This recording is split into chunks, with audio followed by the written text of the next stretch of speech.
here with Miciah, who I'm guessing some of you might not know. She is actually a teacher at Edmonds Heights, and I would like her to be able to share with you what her experiences are with dolphins. And so I've invited her to join us and to share with us a little bit more about her experience before she came to Edmonds Heights. So, Micaiah, why don't you take it away and we'll hear about how you are connected with dolphins while we're here learning about cetaceans.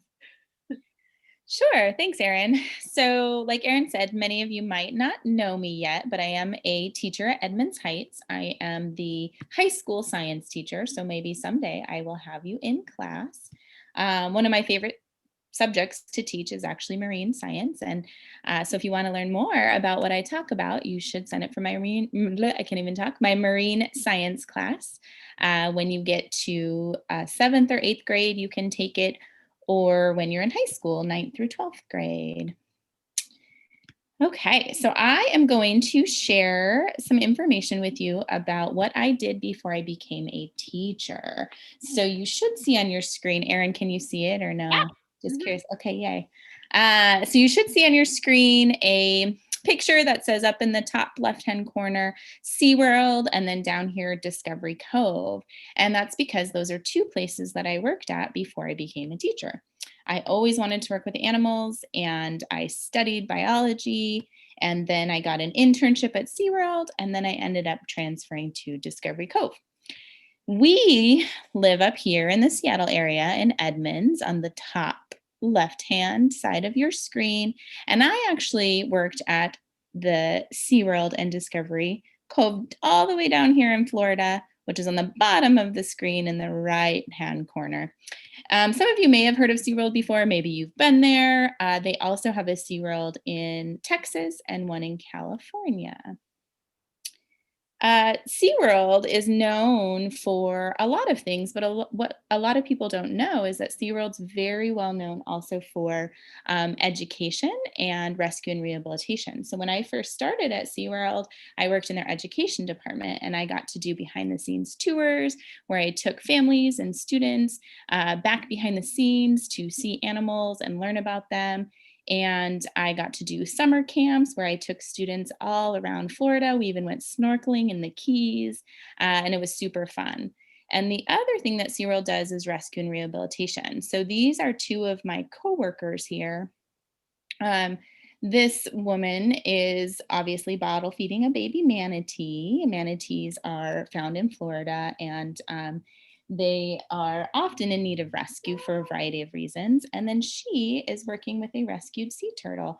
And that is a very important part of what SeaWorld does. So every admission into the park, a portion of that payment goes to fund their rescue and rehabilitation program. They're also known for fun. So when you go to SeaWorld, you'll see lots of different shows. You might see orca shows or dolphin shows, sea lion shows, and more.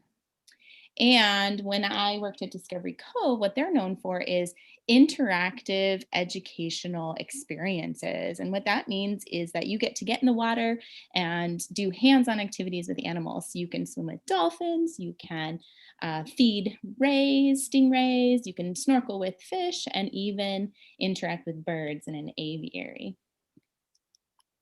Okay, so if it wasn't clear yet, before I was a teacher, I actually got to work with a variety of animals, but one of the ones that I spent a lot of time with were dolphins. So I was a dolphin trainer, and this is me, a couple different pictures of me working with some of my favorite coworkers. This one especially, her name was Maui, or is Maui, and she was one of the first baby dolphins I got to work with. And that's Roxy up there and Astra. Here's just some more pictures of both dolphin and human coworkers. Some cool pictures of, this is a group of boys jumping in the air there. And this is Astra again, jumping up, and she does a scream behavior that was always really fun to see.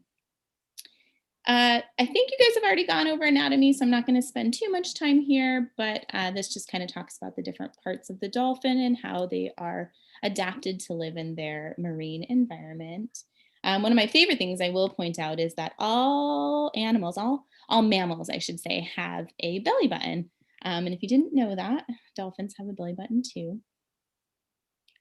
One of the ways when I worked with the animals, with the dolphins, one thing that I really needed to know how to do is be able to tell them apart.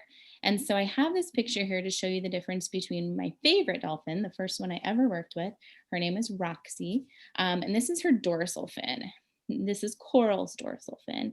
And the dorsal fin is the fin that's found on their back. And it'll stick up out of the water, even sometimes when their face doesn't. And so you can actually tell them apart just by looking at the pattern. Like Roxy's here looks like a lasagna noodle. And so hers was really easy to tell. And then Coral's dorsal fin was falcate. It's a fancy term for saying it's like crescent moon shaped. And she has little notches and edges here that are unique to her. So those patterns are unique to them, like fingerprints are unique to us. And you might have heard that when you learned about orcas, because a lot of research around here that's done on orcas has to do with this. They'll take pictures of the orca dorsal fins so they can identify the animals that they're studying. The other way we can tell them apart is by looking at the pattern on their tail flukes. And so again, same concept. This is like a fingerprint. It's unique to the dolphins, just like our fingerprints are unique to us. So if I never saw their faces, I could tell them apart, even if I just saw their tails or their dorsal fins pop out of the water.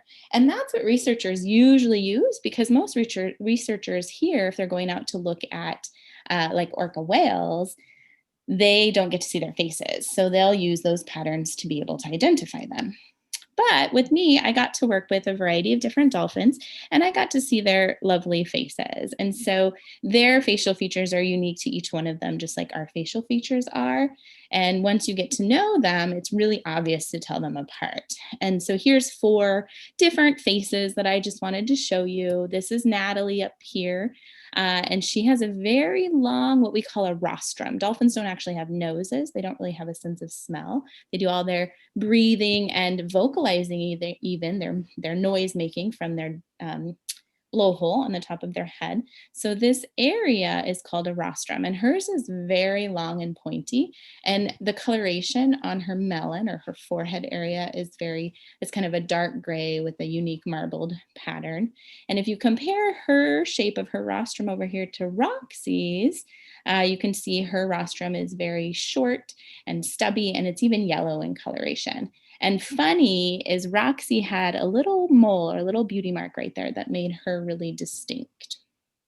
This is a Kai. He was a large male. He weighed about 600 pounds. So these are mostly Atlantic bottlenose dolphins, and they can range in adulthood to be about 400 to 600 pounds on average. And a Kai's rostrum is very short and pointy, and he had these little white marks on the front as well. He was like a big puppy dog. He would just sit in your lap and let you. If you've ever had a dog, like a big dog that wants to sit in your lap and doesn't realize how big they are, that was a Kai. And then this is Capricorn, and you can see his rostrum looks different than all the rest, and so does his pattern on his melon. He has an upturned bottom lip area and that yellowish color. So they're all just really unique in their facial features, which is super fun to look at. This is a picture of Roxy. Again, that's one of my favorite dolphins, and her baby Maui when Maui was very young. Just, I think, even like a day or two old in that picture. And if you notice, a couple things about Maui here is she's darker in color and she has stripes compared to her mom. And those stripes are what we call fetal fold lines. So when the baby is all curled up inside of mom, those folds are there. And so when they come out, they looked kind of striped. And those stripes will go away with time, and she'll end up with a more smooth gray color like her mom, Roxy, here. And then all baby dolphins are darker in coloration when they're born.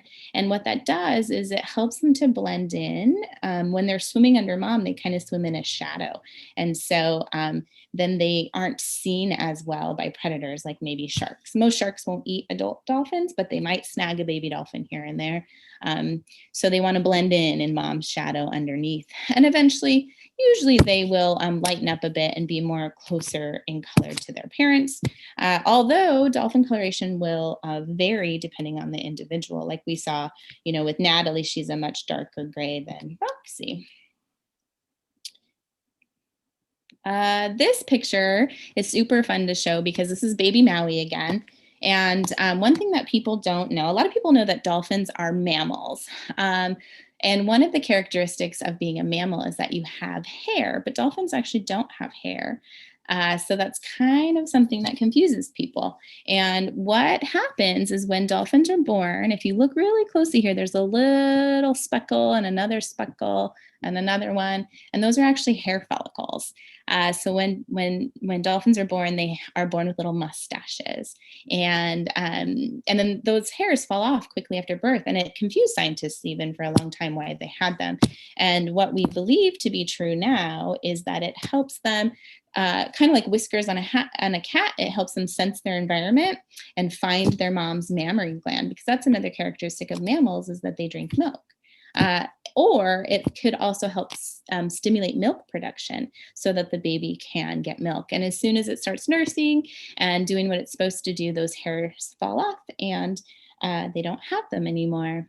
The other thing I like to point out in this picture is all the teeth. Atlantic bottlenose dolphins have 80 to 100 conically shaped teeth. So that means they're kind of like upside down ice cream cones, and they fit together like a zipper. Not like our teeth that are more, they're designed to push against each other when we chew. Dolphin teeth are designed to capture and grab. They don't actually chew their food. They grab onto it and swallow their food whole. And their little throat back there where I'm pointing to with my cursor acts as a water seal tight trap to get the fish down, because they can't swallow salt water. Just like you and I, that could make them sick if they swallow too much salt water. So when you throw a dolphin a fish, they swallow it whole, they grab it with their teeth, they swallow it whole, and then you'll usually see salt water spit out each side, and that really forms a seal, so no salt water goes down, or very little does anyways. Let's see. The other thing to point out right here is these little marks. You will see marks like that on dolphins and whales, especially toothed whales. Uh, and those are what we call rake marks. Just like dogs and cats will use their mouths to communicate with each other, that's what dolphins do as well. They don't have hands to give hugs or shake hands or whatnot, so they'll actually rub their teeth up against other dolphins, and sometimes they'll leave these little marks behind. Actually, oftentimes they will. Sometimes people think that hurts them, and maybe really, really, really deep ones do, but oftentimes they don't. Their skin is very, very, very thick, much thicker than ours, and it actually replaces itself at a much faster rate than ours as well. And so those are actually pretty superficial, meaning that they're not very deep or harmful for them. Here's some examples of what I would feed the dolphins that I worked with. They ate a variety of different foods. So these small fish are called capelin. There's a bigger fish in there called herring. We would also give them sardines. I actually think this might be a sardine. I can't tell from this picture. And squid. And when I worked there, each dolphin had their own individual, basically nutritionist. And that was the vet. And the vet would decide how much food each dolphin needed based on how old it was, its weight, if it was a nursing mom or not, its energy level. And so we would monitor their weight periodically, make sure that they were healthy. If they needed to go on a diet, we might cut some of that food. If they needed more food, we would pick it up. And so one of my first jobs there was simply for 8 hours a day, I would get there at 3 a.m. and start weighing out fish into multiple buckets for the dolphins every single day. One of the funnest parts about my job was, getting to know the individual dolphins. You couldn't actually get in the water with them until you could tell them all apart. And I worked with about 44 different dolphins. And then once you learn how to tell them apart, you can start getting into the water and training them. And we would train them with some really fun behaviors. Training was a super exciting thing to do. If you ever think about training your dog to sit or lay down or speak or whatever, and they get really excited, our dolphins would do the same thing. In the zoo world, we would consider that a training a type of enrichment because it gets them to be thinking and it gets them to be active. And so it's really good for them and they would be super excited about it. And we always used what's called positive reinforcement. And what that means is we would basically give them rewards when they did a good job. And that's a very simple way of putting it. But one of the first things we would train is what's called a target. So oftentimes with students in my class, we'll play a training game, and I have my students try to train each other. But one of the concepts is with a target is that if you touch an animal and then you give it a treat, touch, treat, touch, treat. Maybe you touch it on their forehead, treat, forehead, treat, forehead, treat. Eventually, if you hold your hand out, they know if they come and put their forehead on your hand, they'll get a treat. And so we call that a target because they learn how to follow your hand around and that your hand is a good thing and they get treats if they follow it. Then we can do the same thing with this long pole that this is my friend Lauren, and she's holding this long pole. It's called a target pole. And so you do the same thing there. I actually have my dog trained on a target pole as well. So you touch them with the pole gently, treat, touch, treat, touch, treat. Eventually you can hold the pole up and they'll jump up and touch it. You can pair that with hand signals. We actually didn't, like with your dog, you might tell them to sit, but with dolphins, you use hand signals because their hearing is at a much higher pitch. So we didn't use any verbalization. So it's all through hand signals. And if you did enough hand signals and treats, they would eventually learn to associate or understand that that hand signal means for me to do this behavior, and then they get a treat. So we would train things like this. This down here this is Yoshi, and she is doing what's called a tail walk. And up here is Coral, and she is doing a front flip. So again, we could use that target pole and hold it out in the middle of the pool, and the dolphin would know to go out there, jump up, and follow the target pole into a whole flip behavior and come back and get a fish. And they loved it. Like I said, as soon as we would get out a target pole, they would start squealing and just so jumping around and so excited because they knew that they were going to have a training session. They're super smart and love learning those kinds of things. Here's those same boys that I showed you earlier, all jumping.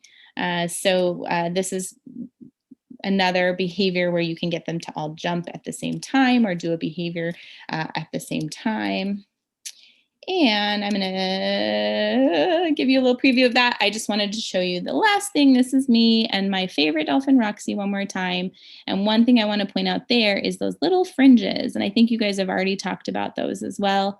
But those little finger-like projections help dolphins to nurse when they are babies. They'll pull them together and create like a straw so they can actually drink milk underwater, again, without getting any salt water in there. So that is super fun. And Roxy here was trained, so if you stuck out your tongue, she would stick her tongue out as well. And that was one of my favorite behaviors that she would do. Okay. Oh my gosh, thank you, Miciah. That was super cool. It's so fun to hear about what you did and all the experiences you had there. Thank you. Then you ended up becoming a teacher after that, right? So yes, I still do animal training. It's just a different kind of animal. Yeah, and now I'm curious about doing pole training with Kaya. I want to try it. That'd be interesting. Well, thank you so much for sharing that with us, and I look forward to hearing from the kids about what they learned from you because I'm sure they'll take away a lot. Thank you. Yeah. Did I answer all your questions or did you have any more? Did I forget any? I think that took care of most of the questions we had specifically about dolphins. So thank you for that. If they have any more questions, though, we know where to find you. Or they can just wait until they're in middle school. You can learn a whole lot more. All right. Well, thank you so much. Thank you. Bye. Bye.